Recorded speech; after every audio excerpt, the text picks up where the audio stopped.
Moussa Mlanzi se réjouit de ce que l'avenir réserve à son entreprise. Il pense que la réduction du temps du transport maritime offrira davantage d'opportunités aux commerçants qui, comme lui, font des affaires avec la Chine. Outre l'impact positif pour lui personnellement, il est également optimiste quant aux retombées plus larges. En plus d'être des amis historiques, la Chine alimente notre marché intérieur. Elle possède de nombreuses usines qui produisent des marchandises que nous vendons. Notre relation présente donc des avantages considérables, surtout sur le plan commercial.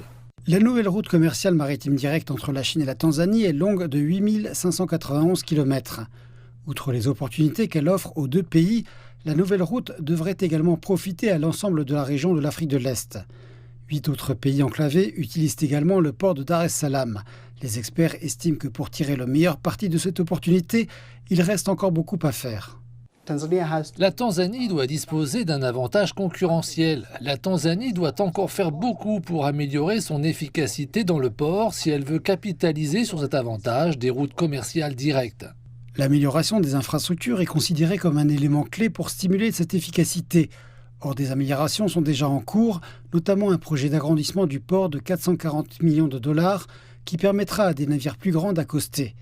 Le port a également commencé à fonctionner 24 heures sur 24 pour desservir la nouvelle route et le nombre croissant de grands navires. L'augmentation du nombre de navires dans le port de Dar es Salaam n'est pas une malédiction, mais une bénédiction. Ce que nous devons faire collectivement, c'est trouver des moyens de résoudre tous les problèmes pour nous assurer que nous continuions à recevoir un grand nombre de navires.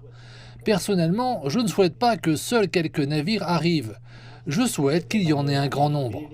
Au cours des 7 dernières années, la Chine a été le premier partenaire commercial et le premier investisseur direct étranger de la Tanzanie. Avec un marché chinois de plus de 1,4 milliard de personnes dont il peut potentiellement bénéficier, le gouvernement tanzanien espère une croissance soutenue des échanges entre les deux pays grâce à cette nouvelle route. En réduisant considérablement le temps de transport et en ouvrant de nouvelles possibilités commerciales, la Tanzanie et la Chine sont prêtes à approfondir leurs liens économiques, à améliorer les affaires et à créer un environnement plus propice au commerce et aux investissements.